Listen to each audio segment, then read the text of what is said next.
Sometimes you have to test someone to see if they really love you, right? I mean, that's what I kept telling myself when I suggested the open marriage thing to Dale. Look, I'm not some naive little housewife. I work at a gentleman's club downtown, and I've always been upfront about that. Dale knew what he was getting when he married me, but lately he'd been acting all weird and distant about my job, making these passive-aggressive comments about finding something more stable for Mason's sake. Our 6-year-old son was perfectly fine, by the way. Dale was just being his usual uptight self. Anyway, make sure to hit that like button if you enjoy hearing about real relationship drama, and don't forget to subscribe if you're new here. Trust me, this story gets wild. So there I was, 28 years old, married to this 30-year-old man who acted like he was 45 half the time. Dale worked some office job that he never really talked about. Something with computers or paperwork, I don't know. The point is, he was always stressed about money and constantly nagging me about my career choices. He'd make these little digs about how the other dads at Mason's school probably wondered what kind of mother I was. Like, excuse me? I made good money. I was home during the day with our son, and I kept myself in amazing shape. What more did he want? The breaking point came after this huge fight we had on a Tuesday night.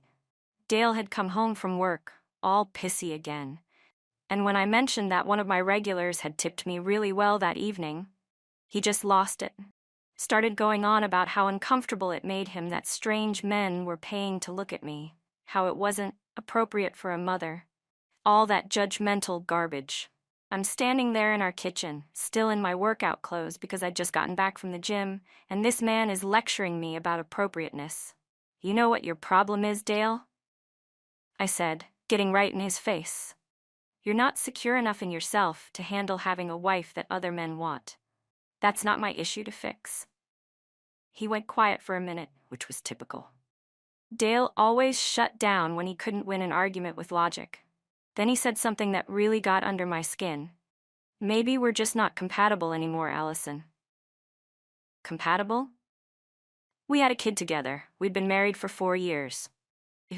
And now he wanted to talk about compatibility because he couldn't handle my job? I spent the next few days thinking about what he'd said, and that's when I came up with my brilliant plan. If Dale wanted to question our compatibility, I'd give him a real test. I'd suggest opening up our marriage and see how he handled that. Either he'd realize how good he had it with me, or he'd show his true colors and prove he never really loved me the way I deserved. The conversation happened on a Friday night after Mason was in bed. I'd been planning what to say all week, and I was ready. Dale was sitting on the couch watching some stupid documentary about World War II or something equally mind-numbing. We need to talk, I said, turning off the TV. He looked up at me with those tired brown eyes of his. Dale wasn't ugly, I'll give him that.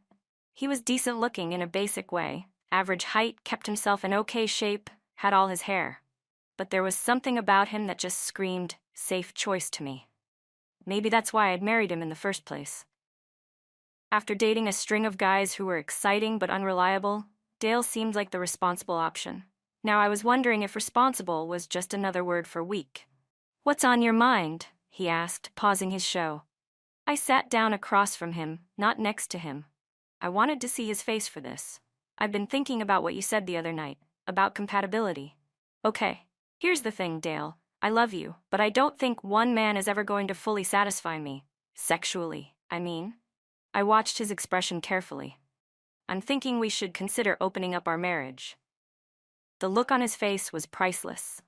Not shock exactly, more like he was processing something he'd been expecting. That should have been my first red flag, but I was too focused on making my point. You want to sleep with other people, he said slowly. I want us both to have the freedom to explore.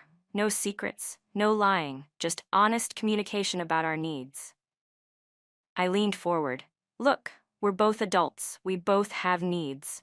Maybe it's time we stop pretending that monogamy is realistic for everyone. Dale was quiet for a long time. Like, uncomfortably long. I started to wonder if I'd broken his brain or something. You've already thought about this a lot, he finally said. I have. And I think it could actually strengthen our relationship if we approach it the right way. What does the right way look like to you? This was going better than I'd expected. I'd thought he'd immediately start yelling or crying or something equally pathetic. Instead, he seemed genuinely curious about the logistics. Maybe Dale had more of a backbone than I'd given him credit for. We'd need rules, I said. Boundaries. Like, no one from our past, that could get messy. No bringing people to our house where Mason might see. Family always comes first, so we don't let this interfere with our responsibilities as parents. And we're honest with each other about what we're doing. Honest about what exactly? Well, not every detail, that would be weird. But like, if you ask me directly about something, I won't lie to you. Dale nodded slowly. And you've really thought this through? All the potential consequences? I have. Look, I know it's not conventional, but neither is our relationship. I work in an industry where I'm constantly around attractive people who are interested in me. You work in an office where you barely interact with women. This could level the playing field. That last part wasn't entirely true. Dale actually worked with plenty of women, and I'd noticed how some of them looked at him at company parties. There was this one woman, Noelle, who worked in the legal department or something, who always seemed a little too friendly when she talked to him. But I wasn't about to admit that I'd noticed other women finding my husband attractive. That would undermine my whole argument. I need time to think about this, Dale said. Of course, take all the time you need. But inside, I was already planning my first encounter. There was this guy, Reed, who came into the club pretty regularly. He was 32, worked in construction, and had been flirting with me for months. He wasn't the type I'd usually go for. Too much muscle, too many tattoos, definitely not husband material. But for what I had in mind, he'd be perfect. Reed was the kind of guy who could make me feel desired in a way that Dale never could. Dale was too careful, too considerate. Sometimes a woman wants to feel like she's driving a man crazy with lust, you know? Dale spent the whole weekend thinking it over, which was typical. The man couldn't order pizza without weighing the pros and cons for 20 minutes. But on Sunday night, he surprised me. Okay, he said while we were getting ready for bed. Let's try it. Really? With conditions. We both agree to the rules you mentioned. We're careful about protection and health. And if either of us wants to stop, we stop immediately. I tried to hide my excitement. That sounds fair. And Allison, if we do this, we're both free to explore, not just you. Of course, I said, though the thought of Dale actually finding someone willing to sleep with him seemed pretty unlikely. I mean, he was fine, but he wasn't exactly the type to sweep women off their feet. He'd probably spend months working up the courage to even talk to someone, and by then, I'd be ready to close things up anyway. The next week, I reached out to Reed through Instagram. I'd been careful about social media since marrying Dale. I kept my posts pretty tame and never responded to the more obvious come-ons from guys who followed me. But now I had permission to change that. Hey stranger, I messaged him. Been thinking about our conversation last week. Maybe we should grab coffee sometime and continue it in private. He responded within an hour. I was wondering when you'd finally message me, when and where. We met at a hotel bar on Thursday night. I'd told Dale I was meeting a girlfriend for drinks, which technically wasn't a lie since I hadn't specified which friend or what kind of drinks. Reed looked even better outside the club. Cleaned up, wearing actual clothes instead of the business casual stuff most of my customers wore. We talked for about an hour, mostly about surface-level stuff, but the tension was obvious. He kept looking at me like he wanted to devour me right there in the hotel lobby. So, he finally said, are we going to keep pretending this is just a friendly drink? I have a room upstairs, I said. The sex was exactly what I'd been craving. Reed was aggressive in all the right ways. Confident, focused entirely on his own pleasure in a way that was actually incredibly satisfying. With Dale, everything was always about making sure I was comfortable, asking if I liked what he was doing, checking in constantly. It was sweet, but sometimes you don't want sweet. Sometimes you want to be wanted so badly that the other person can't control themselves. Afterward, while Reed was in the bathroom, I felt this weird mix of satisfaction and guilt. The satisfaction made sense. I'd gotten exactly what I wanted. The guilt was unexpected. I'd been given permission for this, so why did I feel like I'd done something wrong? When I got home around midnight, Dale was still awake, reading in bed. He looked up when I walked in, and I expected questions or accusations or at least some kind of reaction. Instead, he just said, "How was your evening?" "Fine," I said, heading toward the bathroom. "I'm going to shower." "Okay, sleep well." That was it? I just spent 3 hours in a hotel room with another man, and Dale's only response was, "Sleep well?" Part of me was relieved, but another part was almost insulted. Shouldn't he be at least a little jealous? A little curious about what I'd been doing? The next morning, Dale was already up making coffee when I came downstairs. Mason was eating cereal at the kitchen table, chattering about something that had happened at school the day before. "Morning," Dale said, handing me a mug. "Morning." We sat down with Mason, and Dale helped him with his math homework while I scrolled through my phone. It was all so normal, so domestic, like nothing had changed at all. I found myself studying Dale's face, looking for signs that he was upset or bothered, or even thinking about what I'd done the night before. "Nothing. I might go out again next week," I said casually. "Okay," Dale replied, not looking up from Mason's worksheet. "Just let me know when so I can plan accordingly." That should have been the end of it. I'd gotten what I wanted, permission to explore outside my marriage without consequences. But Dale's complete lack of reaction was starting to bother me. It was like he didn't care what I did, which wasn't the response I'd been hoping for. I wanted him to be a little jealous, a little possessive. I wanted him to fight for me. Instead, he seemed almost relieved. The following Tuesday, Dale mentioned that he was thinking about taking advantage of our arrangement as well. "There's someone I might ask out," he said while we were cleaning up after dinner. I felt my stomach drop. "Oh?" "Just someone from work. We've been talking more lately, and I think there might be mutual interest." "What's her name?" I asked, trying to sound casual. "Noelle. She's recently divorced, so she's not looking for anything serious. Seems like it could be a good fit for what we're trying to do." Noelle, the woman from his company parties who always laughed a little too hard at Dale's jokes. The one with the perfect blonde hair and the law degree and the way of looking at my husband like he was the most interesting man in the room. I hated her immediately. "Are you sure that's a good idea?" I asked. "Mixing work and personal stuff can get complicated." "You said no one from our past, but you didn't say anything about coworkers." He was right, technically, but I'd assumed Dale would have trouble finding anyone willing to sleep with him, let alone someone I already knew and disliked. "I just think you should be careful," I said. "You don't want to make things weird at your job." "I appreciate the concern, but I think I can handle it." There was something different about the way Dale was talking to me. More confident, less apologetic. It was like my suggestion had flipped some kind of switch in him. And I wasn't sure I liked this new version of my husband. "When are you planning to ask her out?" Tomorrow, probably. We're having lunch anyway to discuss a project, so I'll see how it goes." I spent the next day obsessing over what Dale might be doing with Noelle. Were they really talking about work, or was he charming her with that dry sense of humor that had attracted me to him in the first place? Was she flirting back? Was she better at it than I was? When Dale came home that evening, he seemed pleased with himself. "How did lunch go?" I asked, trying to sound disinterested. "Really well. We're getting dinner on Saturday." "Dinner?" "Yeah, she suggested this Italian place downtown. Should be nice." I felt like I was going to be sick. This wasn't how it was supposed to work. Dale was supposed to be grateful for my honesty and openness, not immediately running off with some divorce lawyer who probably saw him as a stable rebound. "Are you sure you're ready for this?" I asked. "I mean, you've never done anything like this before." "Neither had you until last week." "That's different. I work around attractive people all the time.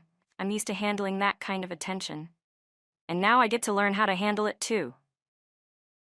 The way he said it made me want to slap him. Where was the insecure, anxious man I'd married? Where was the guy who used to ask me 3 times if I really found him attractive?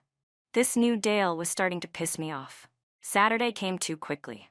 Dale spent an hour getting ready, which was more effort than I'd seen him put into his appearance in years. He wore the navy button-down I'd bought him for his birthday, the one that made his eyes look greener. He even used the expensive cologne I'd given him for Christmas. "You look nice," I said when he came downstairs. "Thanks, I should be back by 10 or 11. "Have fun," I managed to say. After he left, I put Mason to bed and then spent the evening stalking Noelle's social media profiles. She was 31, graduated from a decent law school, had been married for 6 years before her divorce was finalized 8 months ago. She posted pictures of herself hiking, traveling, reading books. She looked like the kind of woman who had her life together, who knew what she wanted and went after it. She was everything I wasn't. And I hated that I'd basically handed my husband to her on a silver platter.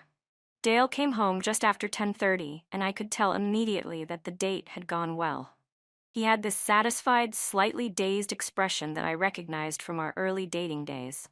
The look of a man who'd been thoroughly charmed by an attractive woman. "How was dinner?" I asked. "Great, really great. She's really interesting to talk to." "Interesting how?" "Just smart, funny, easy to be around." He paused. "We're going out again next Friday." I felt something inside me crack. This wasn't supposed to happen. Dale wasn't supposed to find someone he actually liked. He was supposed to have a few awkward encounters that made him appreciate what he had at home. "Next Friday is Mason's school play," I said. "The play is at 7. We're meeting for drinks after." "So you're just going to rush out of our son's performance to go hook up with some woman?" Dale's expression hardened. "First of all, I'm not rushing out of anything. The play will be over by 8:30, and Mason will be tired anyway. Second, you're the one who suggested we open up our marriage. You don't get to be upset when I actually participate." "I'm not upset. I just think you're moving pretty fast with this Noelle person." "As fast as you moved with whoever you were with last week?" I didn't have an answer for that. He was right, and I hated it. The next few weeks were torture. Dale went out with Noelle twice more, and each time he came home looking more confident and relaxed than I'd seen him in months. Meanwhile, I'd met up with Reed a couple more times, but the thrill was wearing off. The sex was still good, but I kept finding myself comparing him to Dale. Reed was selfish in bed, only concerned with his own satisfaction. Dale had always made sure I enjoyed myself, even when I was too tired or distracted to really be present. But what really bothered me was how much Dale seemed to be enjoying his time with Noelle. He started working out more, bought new clothes, even got a better haircut. It was like he was becoming the man I'd always wanted him to be, except he was doing it for someone else. The breaking point came on a Thursday night in November. Dale had just gotten back from another date with Noelle, and I couldn't take it anymore. "We need to talk about closing this up," I said as soon as he walked in the door. "Closing what up?" "The open marriage thing.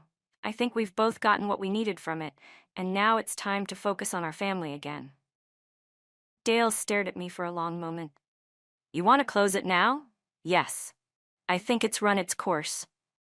Right after I've started seeing someone regularly, but after you've had several encounters with your guy." "This isn't about timing, Dale. This is about what's best for our marriage."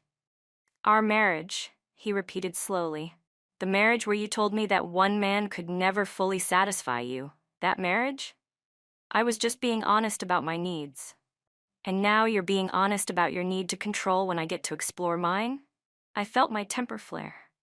"Don't turn this around on me. I'm trying to save our relationship here. By ending it the moment I start enjoying myself? And you're enjoying yourself a little too much, don't you think? You're acting like a completely different person." Maybe I am a different person. Maybe this whole experience has shown me things about myself that I never knew before. Like what? Like the fact that I'm tired of being taken for granted. Like the fact that there are women out there who actually appreciate me instead of just tolerating me. That stung. "I don't just tolerate you." "Don't you? When's the last time you initiated sex with me? When's the last time you seemed genuinely happy to see me when I came home from work? When's the last time you talked about me like I was someone you were proud to be married to?" I opened my mouth to argue, but nothing came out. Because he was right, and we both knew it. "I'm not closing this arrangement, Allison. Not yet. You wanted honesty and openness, and that's what you're getting. So what? You're just going to keep seeing this woman indefinitely?" I'm going to keep seeing her as long as we're both enjoying each other's company. Just like you're free to keep seeing whoever you've been meeting up with. I already stopped seeing him. Why? Because he bored me. Because all he wanted was sex. And I realized I actually missed having conversations with someone who knew me. Because I missed you, I thought, but didn't say. Because I realized it wasn't what I really wanted. Well, I'm still figuring out what I want. And until I do, this stays open. That night, I lay in bed listening to Dale's steady breathing and feeling like I'd lost something important. The man sleeping next to me was still my husband, still the father of my child, but he wasn't the same person I'd married. That Dale had been eager to please, anxious about losing me, willing to overlook my flaws because he thought I was out of his league. This new Dale didn't seem to think I was out of his league at all. In fact, he seemed to think he might be out of mine. The holidays were awkward. Dale still went through all the motions of being a devoted husband and father, but there was a distance between us that hadn't been there before. He was polite, considerate, but not particularly warm. It was like living with a roommate who happened to share my bed. He continued seeing Noelle throughout December and January. I tried to convince myself that it was just a phase, that eventually he'd get bored with her and come back to me. But Dale seemed happier than he'd been in years. He laughed more, smiled more, had more energy. He was becoming the man I'd always wanted him to be, except I was no longer the woman inspiring that change. In February, everything fell apart. I was going through Dale's phone while he was in the shower, not because I suspected him of lying, but because I needed to know what he and Noelle were saying to each other. What I found was worse than I'd imagined. They weren't just sleeping together. They were falling in love. The text messages between them were full of inside jokes, thoughtful observations, genuine affection. Dale wrote to her the way he used to write to me when we were first dating, before marriage and parenthood, and my job had complicated everything. Reading their conversations was like watching my husband fall for someone else in real time. But what really destroyed me was a message Dale had sent her the week before. I think I'm ready to make some big changes in my life. This situation with Allison isn't sustainable long term, and I owe it to myself and Mason to figure out what I really want. He was planning to leave me. My brilliant plan to test his devotion had backfired so completely that I was about to lose everything. I confronted him that night after Mason went to bed. I saw your texts with Noelle, I said. Dale didn't even look surprised. Okay. You're planning to leave me for her. I'm planning to figure out what makes me happy. If that means ending our marriage, then yes. What about Mason? What about our family? Mason will be fine. Kids are resilient, and he'll be better off with parents who are actually happy instead of just going through the motions. I can make you happy, Dale. I know I've made mistakes, but I can change. Can you? Because from where I'm sitting, it looks like you only want to change now that you're losing control of the situation. He was right again, and I hated him for it. So what? You're just going to throw away 4 years of marriage for some rebound relationship? I'm going to stop pretending that we're compatible when we're clearly not. You said it yourself. One man will never be enough to satisfy you. Well, one woman like you will never be enough to make me feel valued. That was the moment I realized I'd lost him completely. The Dale I'd married would never have said something so cutting, so final. This new version of my husband had learned to stand up for himself, and I was the casualty of that education. The divorce proceedings started in March. Dale had been planning this for months, it turned out. He'd consulted with lawyers, documented our financial situation, even started looking for his own apartment. The man I'd thought was too weak to handle an open marriage had been orchestrating his escape the entire time. The custody battle was brutal. Dale's lawyer, who turned out to be a colleague of Noelle's, painted me as an unfit mother, whose lifestyle and poor judgment made me unsuitable for primary custody. They brought up my job, my suggestion to open the marriage, even the fact that I'd been the one to initiate contact with other men. Everything I'd thought was evidence of my honesty and sexual liberation was reframed as proof of my instability. I tried to fight back, tried to paint Dale as a manipulative liar who'd tricked me into giving him permission to cheat. But the text messages between us told a different story. I was the one who'd suggested the arrangement. I was the one who'd set the rules. I was the one who'd insisted that we both had the right to explore other relationships. The judge wasn't impressed with my arguments. Dale was awarded primary custody of Mason, with me getting alternate weekends and one evening per week. The house was sold, and we split the proceeds. I moved into a small apartment across town and had to find a new job because the scandal of the divorce had made my position at the club untenable. Apparently, even exotic dancers have their limits when it comes to drama. 2 years have passed since the divorce was finalized. Dale married Noelle last spring in a small ceremony that Mason was excited to be part of. They bought a house in the suburbs with a big backyard and a dog. Mason talks about his stepmother constantly during our visits. How she helps him with his homework, how she taught him to ride a bike, how she makes the best pancakes. I should be happy that my son has a stable home environment. I should be grateful that Dale found someone who makes him happy. But mostly, I just feel bitter about how everything turned out. The truth is, I never expected Dale to actually go through with the open marriage. I thought he'd either refuse outright, proving that he was too controlling and insecure to handle my needs, or agree reluctantly and then fail to find anyone interested in him. Either way, I'd planned to use his response as evidence that we weren't compatible, that I needed more than he could give me. Instead, Dale had called my bluff in the most devastating way possible. He'd shown me that he was perfectly capable of attracting other women, that he was more interesting and desirable than I'd given him credit for, and that he didn't need me as much as I'd assumed he did. I'd tested his love, and he'd failed the test by proving that his love had limits, that it was conditional on being treated with respect and appreciation, that it could be transferred to someone else if I didn't value it properly. The worst part is that I can't even blame him for leaving. When I'm being completely honest with myself, I know that I took him for granted. I know that I used his devotion against him, assuming he'd always be there no matter how I treated him. I know that I suggested the open marriage not out of genuine sexual need, but out of a desire to prove my own desirability and his inadequacy. But knowing all of that doesn't make it easier to accept the consequences. It doesn't make it easier to see my son every other weekend instead of every day.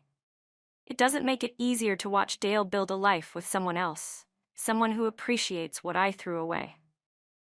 Sometimes I wonder what would have happened if I'd never suggested opening our marriage. If I'd just talked to Dale about feeling unappreciated instead of testing his commitment in such a destructive way. Maybe we could have worked things out. Maybe we could have found a way to reconnect without involving other people. But then, I remember how relieved Dale looked when I first brought up the idea, how quickly he'd agreed to my terms, how easily he'd found someone else to care about. Maybe our marriage was already over, and the open relationship was just the catalyst that made it obvious. Either way, I'm the one who lit the match that burned down my family. And now I get to live with the ashes.